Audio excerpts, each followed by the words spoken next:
It was an idea born out of necessity. When a Denver couple lost their jobs in the restaurant industry, well, they came up with an idea that hopefully would pay the bills. They never could have imagined how this new business would take off.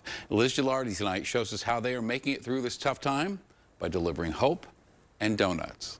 I had donut dreams all night. When some of their neighbors are going to bed, Gabe Henning and Michael Milton are waking up. And by the time the sun rises over Denver, they've already made more than 300 donuts. We were both working. We ran a coffee shop in Rhino. We both lost our jobs. She's a pastry chef, so we decided to try to sell some donuts. And it's worked pretty well. Pretty well is an understatement. They're consistently selling out. A business started in the middle of a pandemic, just days after losing their jobs. The name is only fitting. We had a ton of fun making donuts. We didn't really know what we were going to do with it. So next day I woke up, started an Instagram account called Pandemic Donuts, and it kind of just took off from there. I basically just woke up one morning and Michael was like, I made us an Instagram. We have orders coming in already. So just that's how it happened. With boxes piled up around the kitchen, they're quickly outgrowing this space and looking for other options. Plans for the future to make donuts. I think we'll start by doing wholesale and work into a retail space. They're currently operating under the Colorado Cottage Foods Act, allowing products like baked goods to be sold directly to customers. Pandemic Donuts is offering contact-free delivery or curbside pickup. It's something for people to look forward to. Gabe and Michael are overwhelmed by all the support. Mainly the community has made it a good idea, more so than we have. And it looks like Pandemic Donuts is here to stay, pandemic or not. Liz Gilardi, Denver 7. Different takes on a viral image. Bernie Sanders seems to be popping up just about everywhere. I think they're hilarious. It's versatile. So versatile, he's making an appearance in the Mile High City. You could say Bernie is here in the flesh. It's really taken off, meme and tattoo at the same time. Sam Kuhn is the artist behind this Bernie tattoo. She nailed all the details, the blue surgical mask and iconic mittens, even that folding chair. I just don't think all tattoos need to be the most significant, profound, deep thing you've ever thought of. Like, let's be silly. Like, I like to be silly. Why not? Especially in today's world, like, find your happiness where you can. It started when the barbecue restaurant next door asked her to print out that picture so they could put it in their window. She joked someone should get it as a tattoo. That someone ended up being James McFall. And so the idea of having him tucked in with a bunch of other stuff was, it kind of is just how the meme worked, and it made sense to me as a tattoo. Much like Bernie at the inauguration, he wasn't expecting to go viral. And here at this Denver tattoo shop, they weren't expecting pictures of that tattoo to be shared around the world. It's crazy. It's bizarre. It's cool. It fit there really well. We had to ask James why Bernie. Is he feeling the burn? I mean, it would be a weird thing to get otherwise. But Sam says it's not political for her. She just thinks the image resonated with people. Of course, she's not one to take things too seriously. I'm the Sherpa of Tat Mountain. It's a good, silly little tattoo. You can't hate it. You just cannot like Bernie, and that's fine. But it's just fun. Although a meme might be temporary, a tattoo is forever. And love it or hate it, like people talking about it's good for business. They just wonder what Bernie would say about it. We make good tattoos in Denver, good mittens in Vermont. That's what it's all about, baby. Liz Gilardi, Denver 7.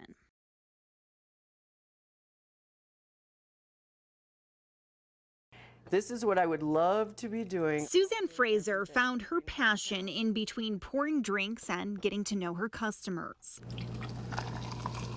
She's been a bartender in Denver for more than 30 years.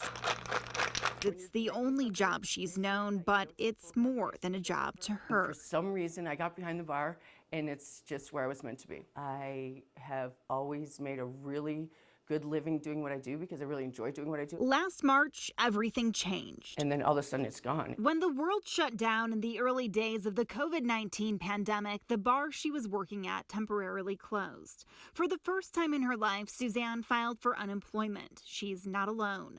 The COVID-19 pandemic taxed Colorado's system with an almost overnight spike in claims. Then the state would be responsible for distributing newly created federal unemployment benefits, all while battling never-before-seen levels of fraud. I appreciate people's patience. I understand the frustration. Joe Barella is the executive director of the Colorado Department of Labor and Employment. He says his team has spent the past 11 months trying to keep up with demand while troubleshooting new issues. Standing up an entire program and team to deal with fraud issues at the same time we're dealing with a record number of unemployment insurance issues at the same time. And, everyone wants answers. Call center numbers are just one indication. Before the pandemic, staff fielded 2,000 calls per week. Now the average is more than 40,000 calls per week.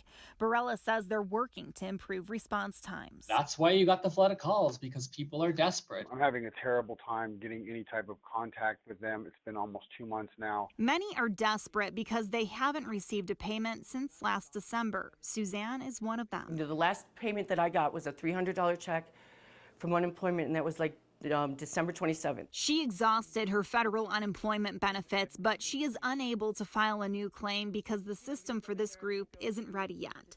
Suzanne will be able to file this weekend as part of the Phase 2 rollout. I wish, and I don't fault anyone, but when the president signs a piece of legislation, when the Congress passes a bill, I think people think that the money shows up overnight. The state upgraded its computer system back in January, and federal unemployment benefits were not immediately available. It's one of the common frustrations we've heard from viewers as they wonder why it's taking so long to reprogram that computer system. There were up to 12 different pathways someone could get to December 26th and still be on federal benefits.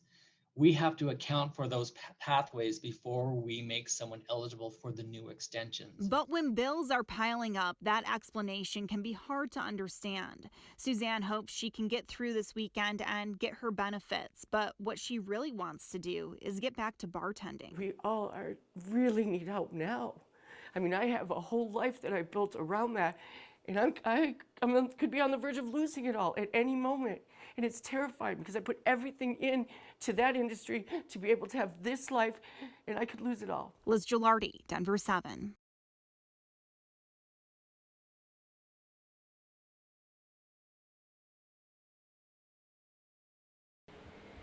Due to winter weather and poor travel conditions, Denver Public Schools will have a 100% remote learning day. An announcement that disappointed thousands of kids wishing for a snow day. I don't know if you've heard the trick. You're supposed to flush an ice cube down the toilet and put a spoon under your pillow. Superstitions aside, the decision to shift classes to remote learning in Denver and other districts like Jeffco Public Schools has been met with mixed emotions from parents and teachers alike.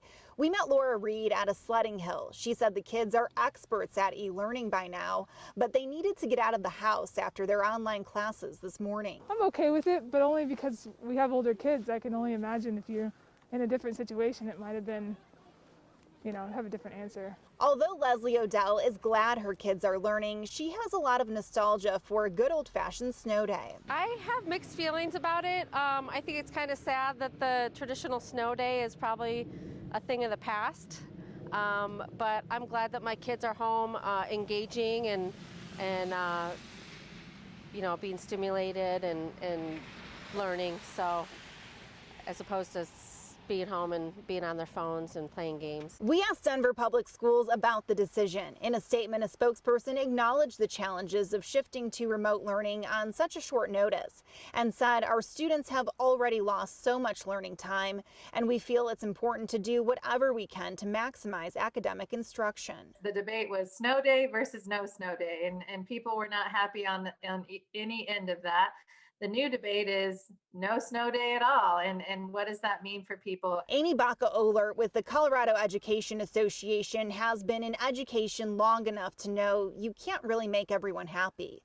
But she says switching to remote learning at the last minute can leave teachers scrambling. It is really challenging. I think we saw firsthand just how challenging that is last spring when we had to completely flip to remote learning very quickly. One teacher even started a petition, DPS, bring back snow days. Now that remote learning is an option, should it be the go-to, or should kids get a break? But that's a big question I think we have is like, okay, when you have a normal school year next year, will a snow day just be a snow day again?